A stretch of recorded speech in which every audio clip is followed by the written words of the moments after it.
Sanguinius, it should have been him. He has the vision and strength to carry us to victory, and the wisdom to rule once victory is won. For all his aloof coolness, he alone has the Emperor's soul in his blood. Each of us carries part of our father within us, whether it is his hunger for battle, his psychic talent, or his determination to succeed. Sanguinius holds it all.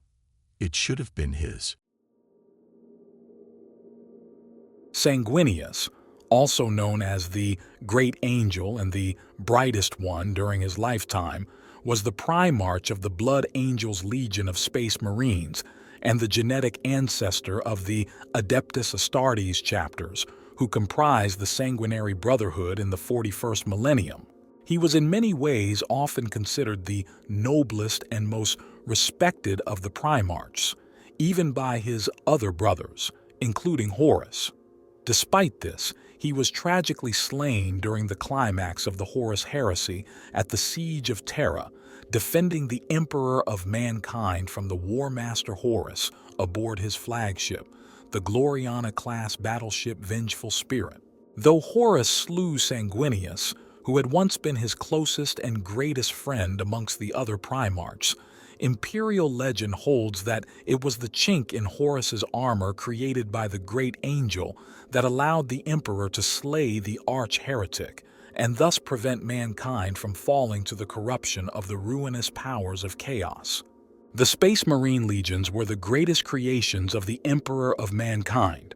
That immortal, godlike being crafted incredible transhuman warriors to help him conquer the galaxy and reunite mankind's lost colony worlds in the wake of the Age of Strife. Amongst these legions were the Blood Angels, the IX Legion, who from their earliest days fought staunchly in the service of Emperor and their Primarch both. Like all the first founding Space Marine legions, the Blood Angels were born from the dying flames of the Age of Strife. The risen Emperor had united the warring factions of Terra through the Unification Wars, yet his vision did not end with one mere planet, nor even with the solar system in which it lay. His goal was nothing less than the reunification of scattered humanity, to bring the sundered worlds and realms of humankind under a single beneficent rule. To do this, he would need a mighty army, an army unlike any the galaxy had ever seen, an army whose warriors knew no other loyalty than to their Emperor, and whose bodies and minds were hardened to withstand unceasing war. So were the Space Marines created. The Emperor had long ago refined the techniques of genetic manipulation of the human genome, and he set these skills to work once again, forging 20 extraordinary transhuman super warriors, each an embodiment of an aspect of war, as his generals and consuls in the coming campaign within his secret gene laboratory hidden beneath the Himalayan mountains. Thus were born the Primarchs of the Space Marine Legions, incredible superhuman beings whose martial powers were to be second only to the Emperor himself. Yet, as with all great labors, the genesis of the Space Marines did not go entirely according to design. The Emperor's plan for his Primarchs was to be undone even before it had properly begun. Without warning, the Primarchs disappeared, stolen from the Emperor's laboratory while still within their gestation capsules, scattered throughout the galaxy through the warp by an unknown force. Soon after the Emperor created the Primarchs, the ruinous powers of chaos made off with the infants and carried them through the Imperium.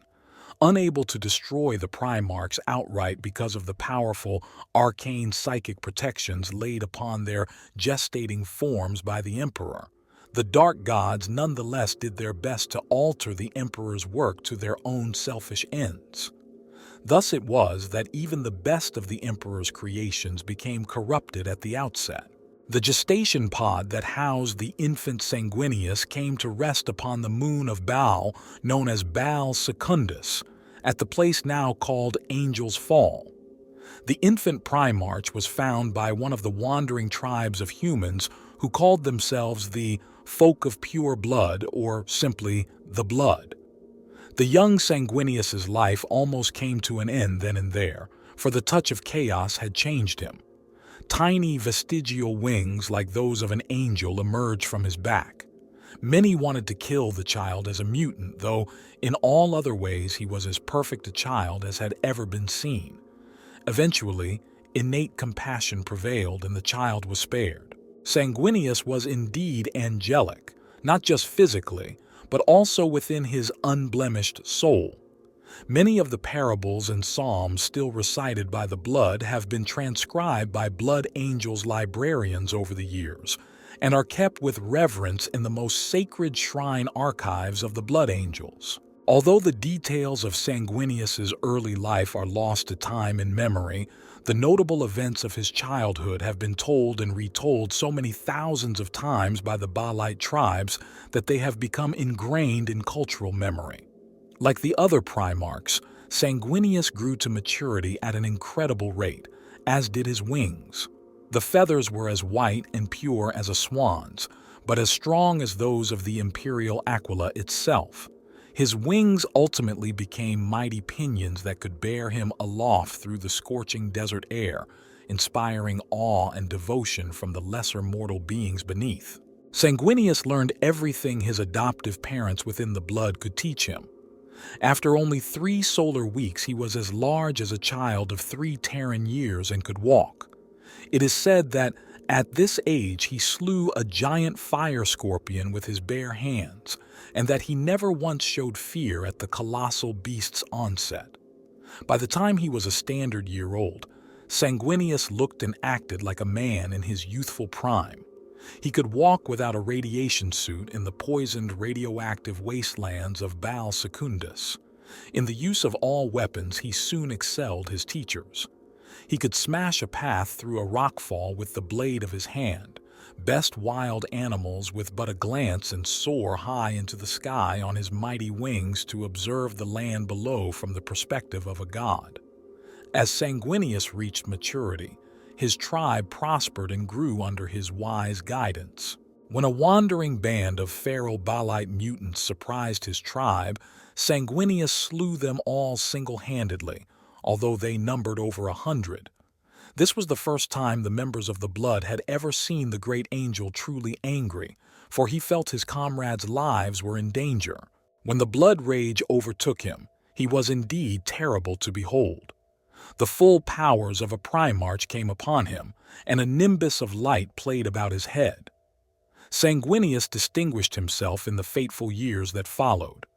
He soon rose to the pinnacle of the primitive society present on Baal Secundus, and under his leadership, the pure-blooded Baalite tribes united against the infestation of mutants that had begun to plague the radioactive wastes of the moon.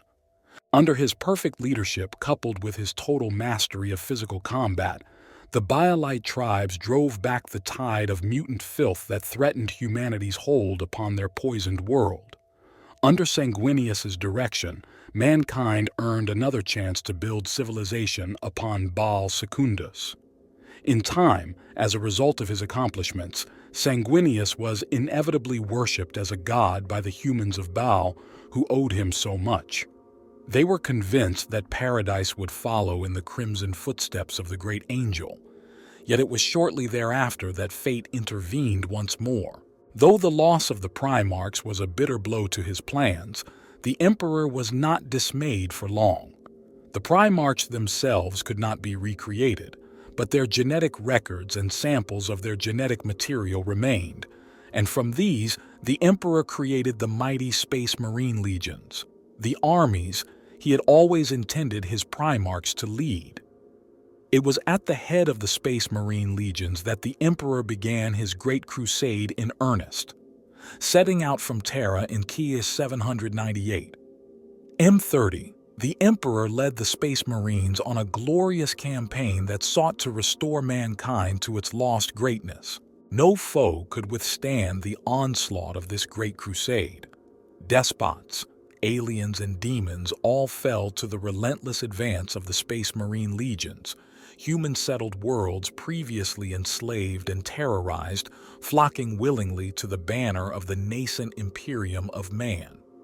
It was in the course of the Great Crusade that the lost Primarchs were at last reunited with their Gene Father and Emperor, taking up their rightful places as the masters of the Space Marine legions. The Emperor, in the midst of his Great Crusade to reunite all the scattered worlds of mankind, had been searching across the galaxy for his lost children, and his incredible psychic powers eventually led him to Baal in 843.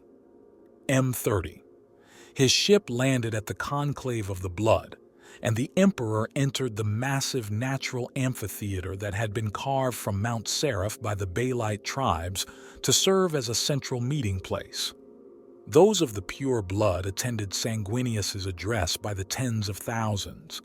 The Emperor stood within their ranks, a shining golden figure amongst the tattered warriors of the blood. But the Emperor knew humility as well as divinity, and he listened as intently as any warrior there. Sanguinius gave a speech which lifted the very souls of his people, giving them more than hope, at its conclusion soaring into the air above them with a shout that every man there echoed.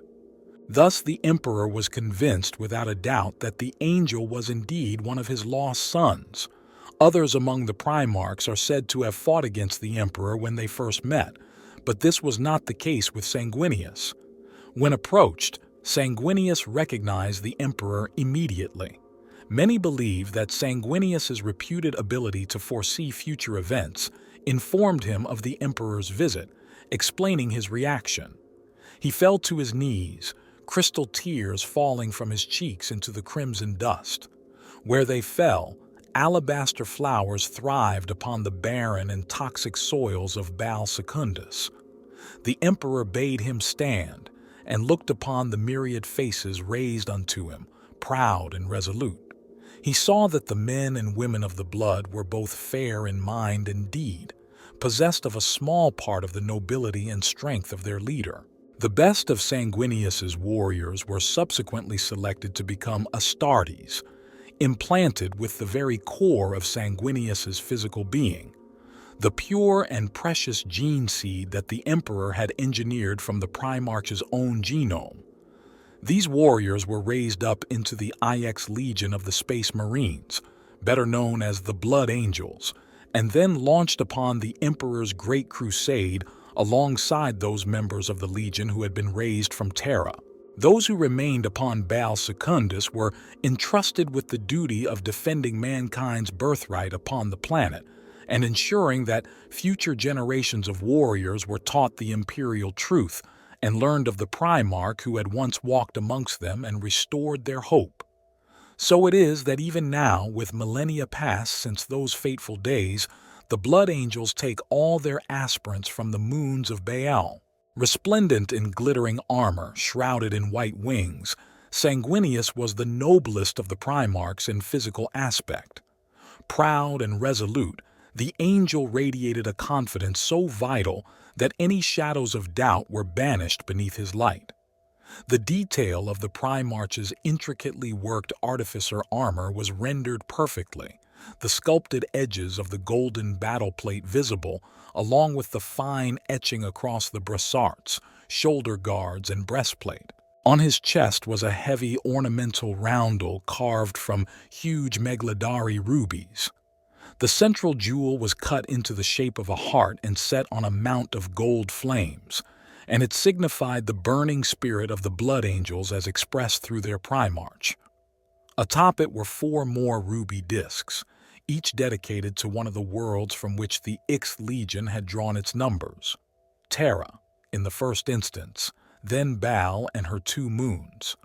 Across one shoulder he wore a ceremonial war cloak, the black dappled pelt of a Carnodon, similar in form to the extinct snow leopards of old Earth but much, much larger. The Ice Stalker had been Sanguinius's first kill during the pacification of Tigar Pentaris, the first battle he had fought beside his legion after reuniting with his father the Emperor. No mere warriors were the Primarchs. They were also shrewd and canny leaders of men, under whose command the righteous might of the Space Marine legions increased 100-fold. So it was that the Great Crusade surged onwards as never before. New battlefronts opened up under the Primarch's direction, and worlds were reclaimed by the thousand. Throughout it all, the Blood Angels and their Primarch, Sanguinius, fought at the Emperor's side, serving as honor guard to their beloved creator. Driven by a fiery temperament, the Ixth Legion swiftly earned a fearsome reputation as shock troops, which came to feed a rivalry between them and the assault-oriented World Eaters Legion. Yet, in truth, the Blood Angels were never as ferocious as the World Eaters, for the wise influence of Sanguinius tempered their bloodlust. After being introduced to all of his fellow Primarchs, over the long Terran decades of the Great Crusade, Sanguinius formed the closest bonds with his brothers Horus, Leman Russ, and Jagatai Khan, and the Blood Angels also forged close ties born in blood and battle with the Luna Wolves, Space Wolves, and White Scars legions, respectively. Though he was yet in the early days of his legend, Sanguinius was thought to be the noblest of the Primarchs and was ever deep in the Emperor's council. Even Horus, proud war master of the Great Crusade and Primarch of the Luna Wolves, sensed a purity of spirit in Sanguinius that he could never match, a oneness with their genetic father that no other Primarch could ever hope to approach. Whilst many of his brothers fought the Great Crusade solely out of the joy of battle, Sanguinius fought to secure the golden era of peace and prosperity which would surely follow. His vision was the Emperor's, a hope of mankind united in peace and prosperity. Alas, it was not to be. As the Great Crusade pushed outward and more Primarchs were discovered, the Emperor's time became divided, pulled in more and more directions by the demands of organizing the growing Imperium. Horus, the most favored son of the Emperor, was often placed in overall strategic command of the Crusade, a position in which he proved his skill as a leader time and time again. He quickly won the approval and support of the other Space Marine legions, along with that of their leaders. One of the burgeoning Imperium's greatest victories occurred during the Ulanor Crusade, a vast imperial assault on the Orc Empire of the overlord Urlach Uruk. The capital world of this empire, Ulanor Prime, the site of the final assault, lay in the Ulanor system of the Ulanor sector, which had long been under the dominion of Urlach Uruk's Greenskin Pocket Empire. The Ulanor Crusade included the deployment of 100,000 Space Marines, 8 million Imperial Army troops, 100 Titans of the Legio Mortis, and 600 starships of the Imperialis Armada and their support personnel. Upon the successful conclusion of this most lauded of imperial victories, Horus was raised by the Emperor to the rank of Imperial War Master and given command authority over all of his fellow Primarchs and every expeditionary fleet of the Great Crusade. Following the victory celebrations at the triumph of Ulanor and the elevation of his most favored son, the Emperor retired to Terra to pursue his secret Imperial Webway project, which was intended to open up the Aldari Webway for human use so that the Imperium would tie mankind together as never before in history, as well as cutting mankind off from the nefarious influence of the warp once and for all. But the Primarchs would never come to terms with the Emperor's absence. Their hurt feelings over his seeming abandonment of the Great Crusade to pursue a secret project, whose purpose he chose not to reveal to his sons, laid the seeds of corruption that would ultimately blossom into the Horus Heresy. Following the corruption of Horus by the Chaos Gods after his mortal wounding upon the plague moon of the Pharaoh world of Davin, he began to lay the seeds for his coming rebellion, to overthrow the Emperor, and eventually assume the imperial throne in his bid to rule the galaxy. In the midst of the darkness of the Horus Heresy, the Blood Angels never wavered, but held true at the Emperor's side. The terrible events of the Horus Heresy had a more horrifying and permanent effect upon the Blood Angels than any of the other loyalist Space Marine legions. It is this tragic fate that has shaped the Blood Angels and all of their successor chapters since that time. Just as it seemed that the Emperor's dream could be fulfilled, the Great Crusade ended in the most terrible and unimaginable way. It came to pass that the Imperial War Master Horus, once the Emperor's most trusted and beloved son, turned to chaos and plunged the dagger of betrayal so far into the heart of the Imperium that it is yet to recover from his evil deed 10 millennia later. In a tragic sequence of events, the corrupt and evil being that Horus had become managed to manipulate and coerce several other Primarchs, turning them against their own father and mentor, the Emperor himself. These events culminated after 9 savage years of civil war in the combined attack of Horus's traitor legion forces upon the Imperial Palace on Terra. Space Marine fought Space Marine, traitor battled loyalist until the fortifications of Terra's greatest edifice looked set to fall. Chaos was ascendant. The powers that Horus had allied himself with had given him power beyond imagining at the cost of his immortal soul. Before his fall, Horus and Sanguinius had fought many campaigns by each other's side. Their relationship was so close it had even incited jealousy amongst their brother Primarchs on occasion. But in his black heart, Horus knew that Sanguinius would never willingly betray their father, and so he had formulated an audacious plan to either convert the Blood Angels' Legion to his cause or utterly destroy them. To this end, Horus had discovered solar decades earlier a carefully guarded secret of the Blood Angels when he fought alongside Sanguinius's 6th Legion in a xenocidal campaign on the world of Melchior. Horus had come upon his brother Primarch in a sunken ruin of an alien chapel and had witnessed the unthinkable, Sanguinius murdering one of his own Astartes. Sanguinius explained his actions to his bewildered brother. He had discovered that within his own genome there was a terrible trait that lay buried and waiting to be awakened. This genetic flaw would later be known as the Red Thirst. Sanguinius had been aware of the flaw in his genome for several years, keeping the truth from the Emperor and his fellow Primarchs. Some of the Angel's sons had learned a measure of the truth, but only Azkaelon, First Captain Raldoron, the 6th Legion's master apothecary on the Legion homeworld of Baal, and a few others were fully aware of the extent of this affliction carried within their Primarch's genome. They were united with Sanguinius in finding a way to repair this flaw. Horus swore to his brother that he would never speak of this matter to anyone, even their father. He would keep this promise for as long as Sanguinius wished him to. The angel was touched by his brother's gesture and expressed his gratitude. Horus solemnly vowed to help Sanguinius deal with this matter, however long it took. Little did they know at the time that one day a corrupted Horus would take full advantage of this knowledge and attempt to turn the Blood Angels' flaw against them. Solar decades later, Horus exploited this knowledge of the Blood Angels' genetic flaw. The War Master had found a way to sway his beloved brother's legion to his cause and the service of the Chaos Gods, or see it destroyed before it could become an impediment to his plan to drive on Terra and take the Imperium for his own.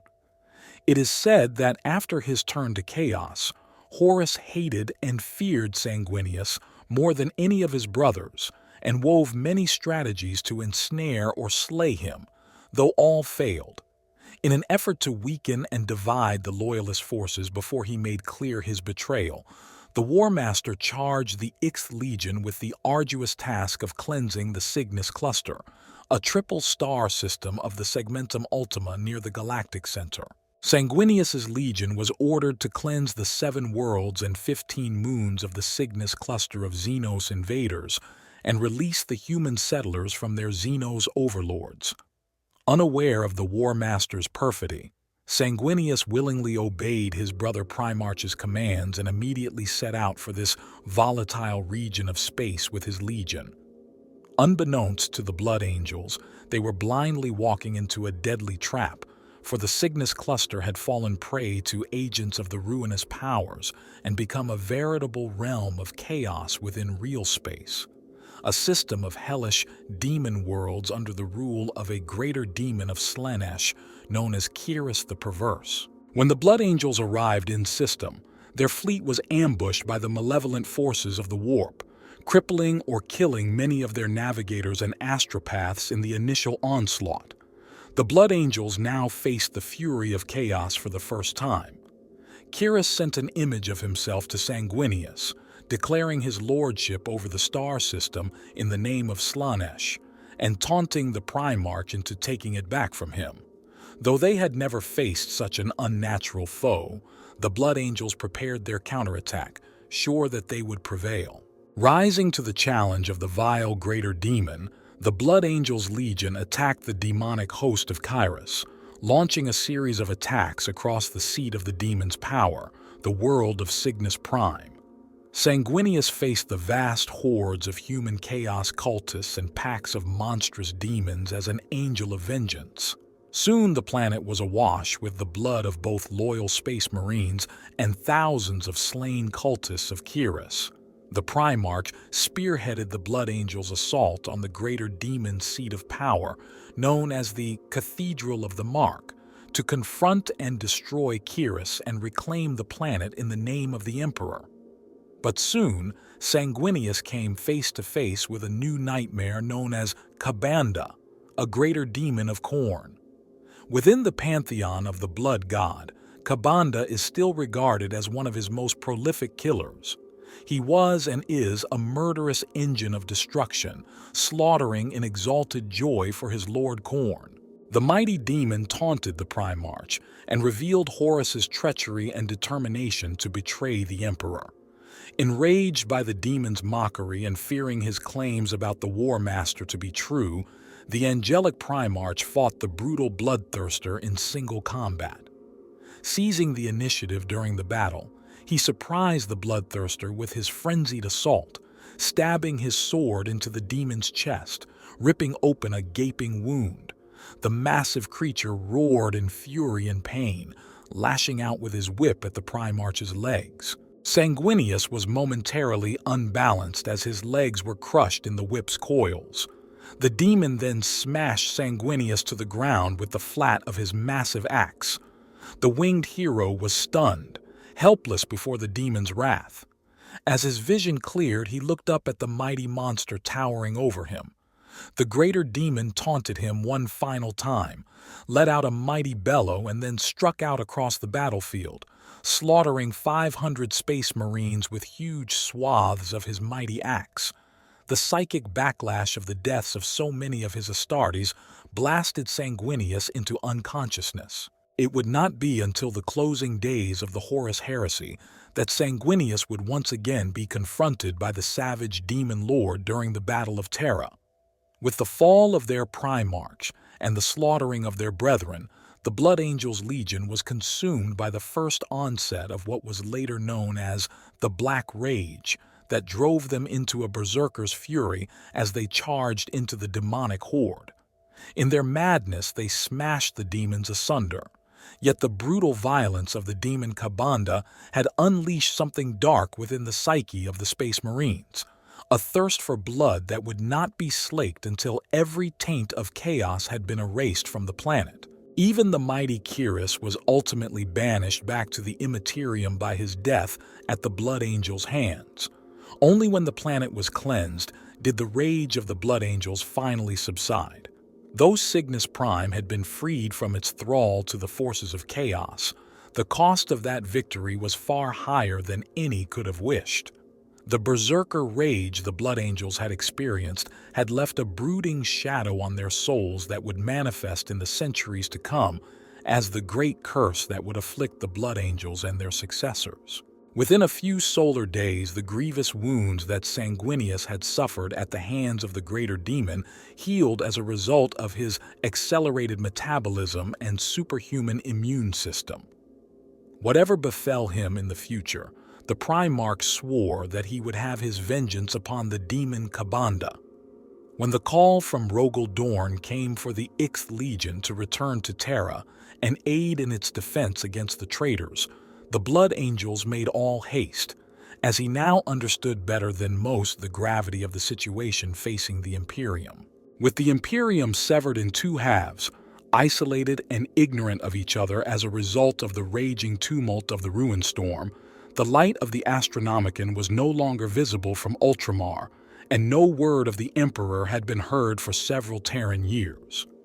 The Ultramarines, Primarch Robout Guilliman, had declared the foundation of the Imperium Secundus as a means of continuing the fight against the traitors and securing the Emperor's great work. When the Blood Angels arrived at Ultramar, having escaped the Signus cluster, Guilliman proclaimed Sanguinius as the rightful heir to the Emperor and the Imperator Regans of Imperium Secundus. Not long after, the Dark Angels also followed the guiding beacon of the Pharaohs and arrived in the 500 worlds. Lion L. Johnson was declared the Lord Protector of the New Realm and Supreme Master of all its military forces, a title equivalent to that of War Master. Unfortunately, the foundation of the Imperium Secundus was marred when the Night Lord's Primarch Conrad Kurz, who had been hiding within the bowels of the Dark Angel's flagship, escaped from the Invincible Reason and rampaged across Macragge, intent on spreading as much terror and chaos as he could. Eventually, both Guilliman and the Lion confronted the cornered Kurz. Their attempt to kill him proved unsuccessful as the Night Lord's Primarch had laid a cunning trap for his brothers. He brought down an entire chapel upon the two Primarchs through the use of planted explosives and then fled the scene. Guilliman and the Lion were only saved through the direct intervention of the loyalist Iron Warriors Warsmith Barabbas Dantioch, who was communicating with Guilliman at the time of the attack.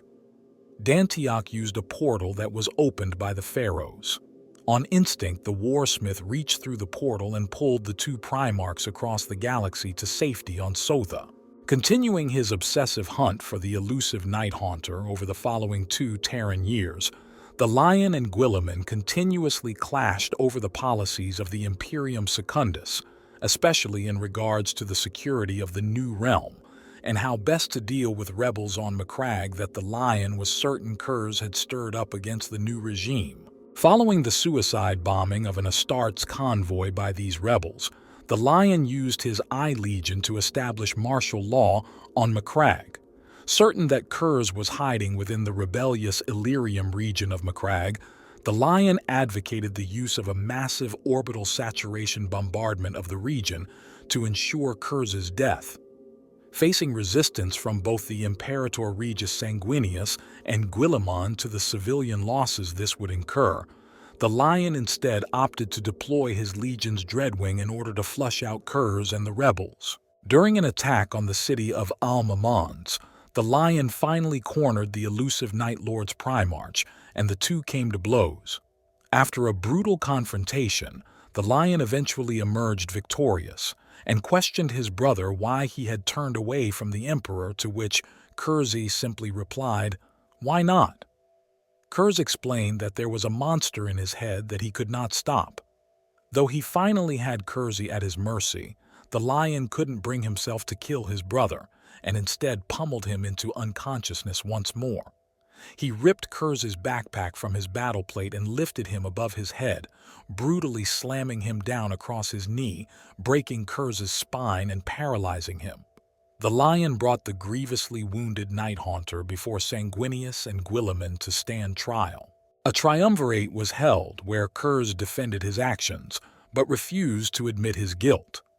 Since each of the Primarchs had been created to perform a specific military function, Kurz declared that he was simply acting according to his own nature as the embodiment of terror tactics, and therefore had committed no crimes.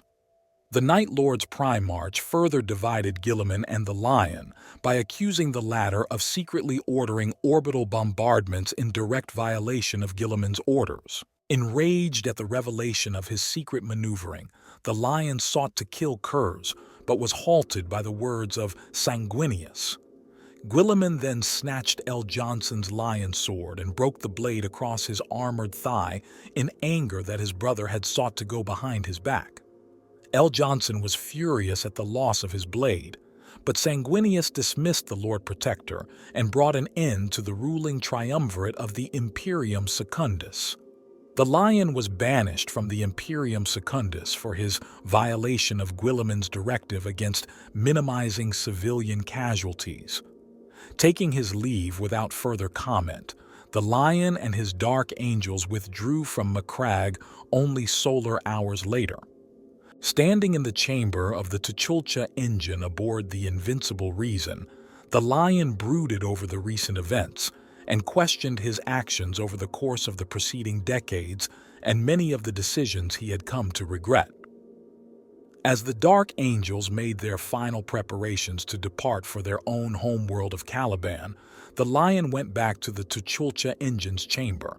He then ordered the device to teleport himself and Holguin, Deathbringer, the chosen lieutenant of the Deathwing, back to Macragge. As Sanguinius was preparing to execute Kurz for his crimes, both the Lion and his lieutenant teleported directly into the chamber and told Sanguinius to halt the execution. As troops entered the room, demanding that the Lion surrender, L. Johnson explained his reasons for the intrusion. He reasoned that Kurz had the ability to see precognitive visions of potential futures, and repeated the Night Haunter's claim that his death would one day come at the hands of an assassin sent by the Emperor. If this was true, the Lion reasoned, then it was proof that the Emperor was still alive on Terra. Sanguinius knew the Lion's explanation rang true, as he recognized that his own precognitive visions of his inevitable death at the hands of the War Master Horus would also eventually come to pass. When Guilliman demanded to know what would become of Kurza, the Lion knelt before his two brothers and promised that he would be Kurza's jailer. The Blood Angel's finest hour would take place during the closing days of the Horus Heresy.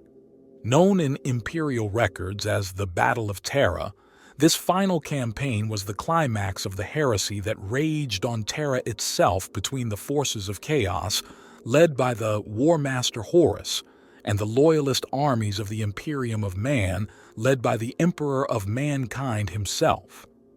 Many of the loyalist Astartes legions had been waylaid by the forces of the traitor legions loyal to Horus following his many machinations, and they were unable to make their way towards Terra in time to help in its defense.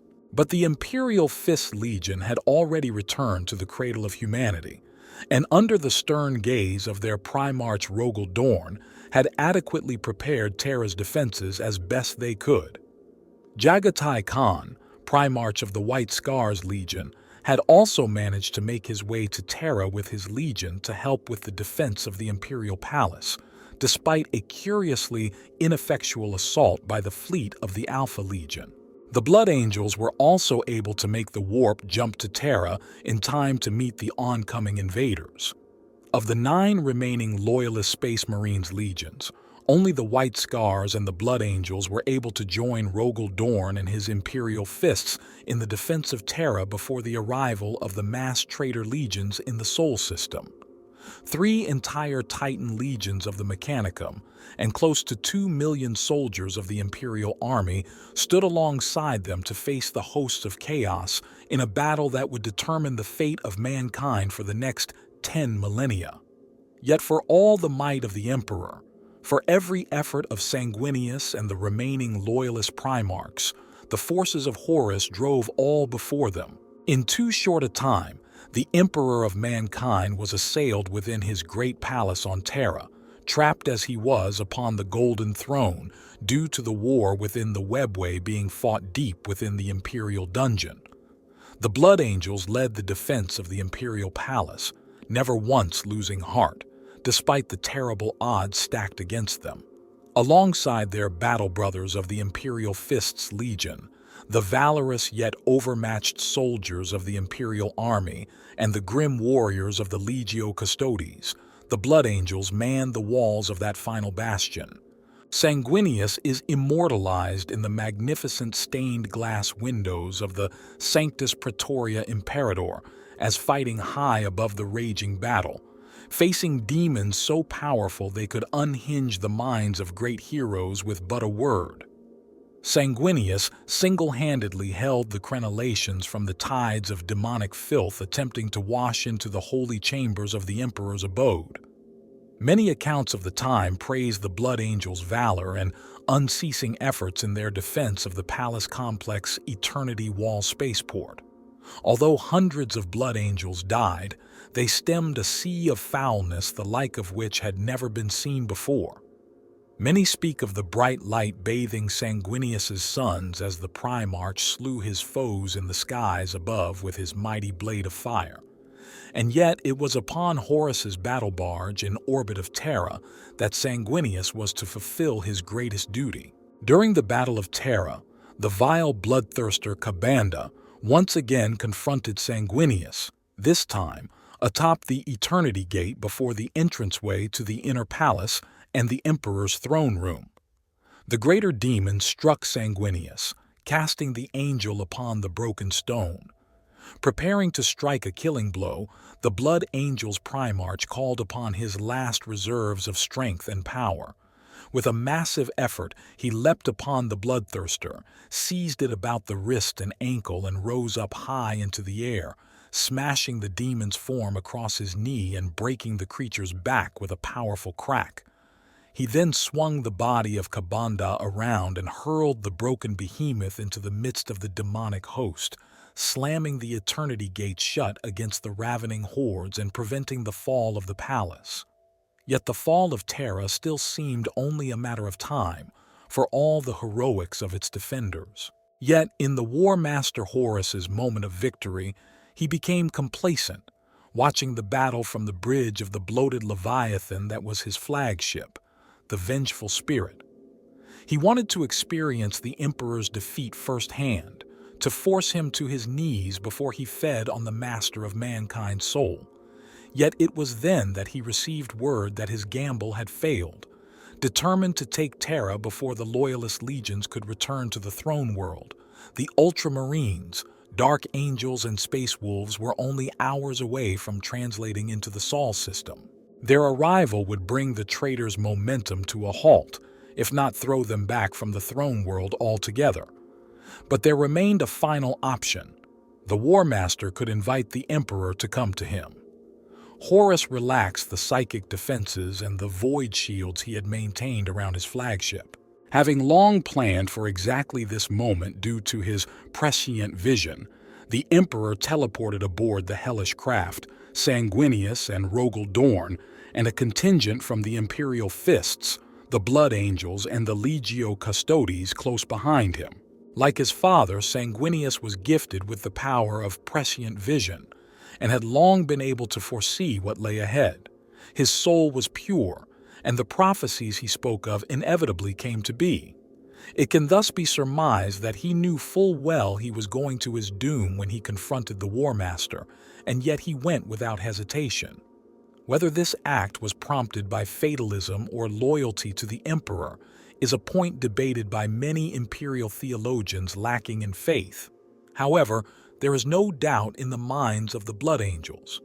They maintain that the angel walked into the lion's den out of duty, knowing full well what the outcome would be. Battle raged throughout the demon-infested warship, and Sanguinius became separated from the Emperor and his other comrades.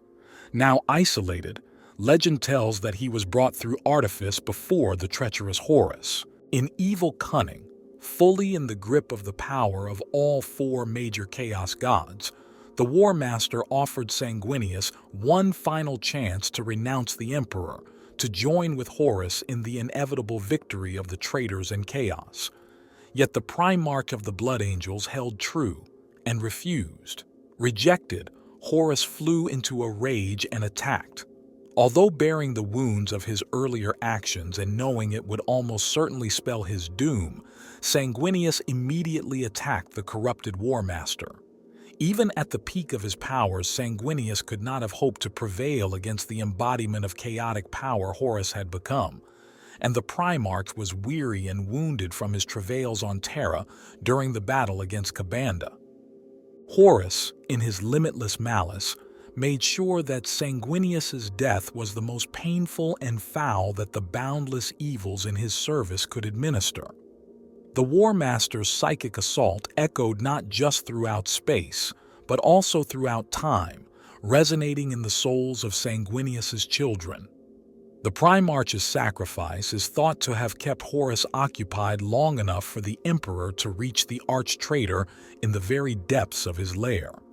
When the Emperor at last entered Horus's sanctum, he found the rebellious War Master standing above Sanguinius's broken, bleeding corpse. In the battle that followed, Horus was finally vanquished, though the Emperor had also been mortally wounded and was near to death. There are many tales told of this final battle, and though the exact facts are long lost, one detail holds through all the recitations of the millennia since. Despite the Emperor's great power, he could never have bested Horus had not the blade of Sanguinius wrought a chink in the War Master's armor, and because of this, the Blood Angels claim their Gene Father to be the greatest of all Primarchs. The pain inflicted upon the Primarch during his battle with Horus was so total that every one of his sons carries the echo imprinted deep within their soul and their genomes to this day. The psychic echo of Sanguinius's sacrifice can still be heard by the Blood Angels down through the millennia, causing a madness and a fury to come upon them as they see dark visions of their Primarch's final hours. And so it was that the Blood Angels came to bear their blood curses of the Black Rage and the Red Thirst, and they bear it still. The Imperium was forever changed in the wake of Horus's defeat. No longer would the beneficent Emperor take a martial role in mankind's defense, for his shattered body was now sustained only by the life-giving machineries of the Golden Throne. The reconstruction of his empire and the final rout of the traitor forces would now fall to the surviving Primarchs, men such as Rogel Dorn of the Imperial Fists and Robut Guilliman of the Ultramarines. Indeed, it was Guilliman who would have the greatest lasting effect upon the now leaderless Blood Angels. Through the Codex Astartes, that great treatise on the restructuring and ordering of the Space Marines, Guilliman's legacy would reshape the Blood Angels Legion into the chapters that defend the Imperium to this day. Guilliman sought to ensure no single man could ever command the full destructive power of a Space Marine Legion again. To do this, he insisted that the Legiones Astartes be divided into smaller 1,000-man autonomous units. Some of his surviving brothers railed against this dissolution as a perceived injustice and a slight against the integrity of their legions. At a time when emotions were running high and weary souls saw treachery and judgment in every remark, this edict threatened to cause a new imperial civil war. In the end, though, Guilliman could not be denied, and one by one his surviving brothers and the leaderless loyalist legions relented. The Legiones Astartes were no more. The chapters of the Adeptus Astartes were born.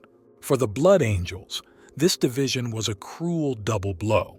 Their Primarch, Sanguinius, was dead, slain at Horus's own hands in the final moments of the heresy, and now, without time to grieve their father nor recoup the terrible casualties suffered in the Battle of Terra, their close-knit fraternity was to be sundered.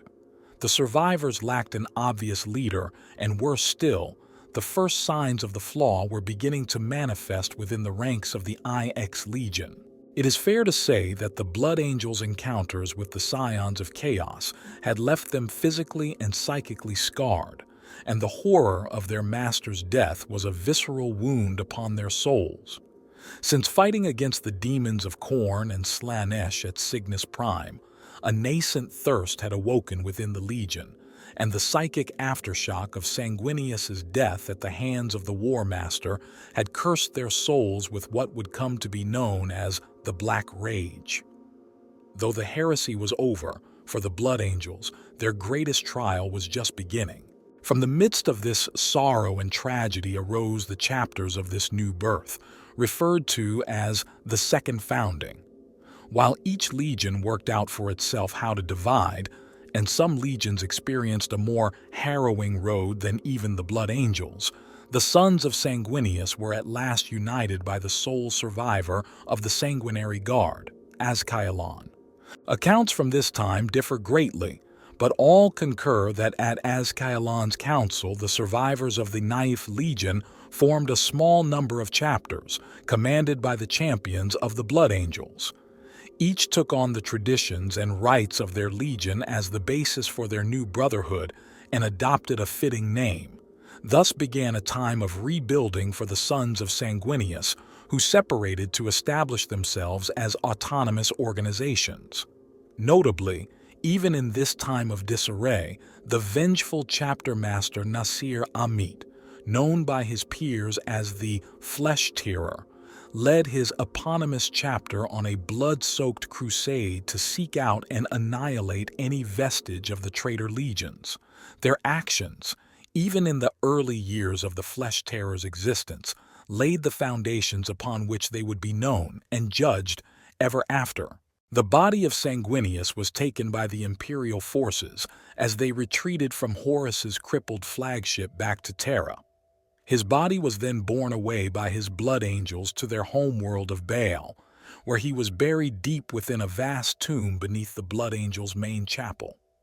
The doors to his tomb were topped with massive, angelic effigies in honor of their fallen Primarch.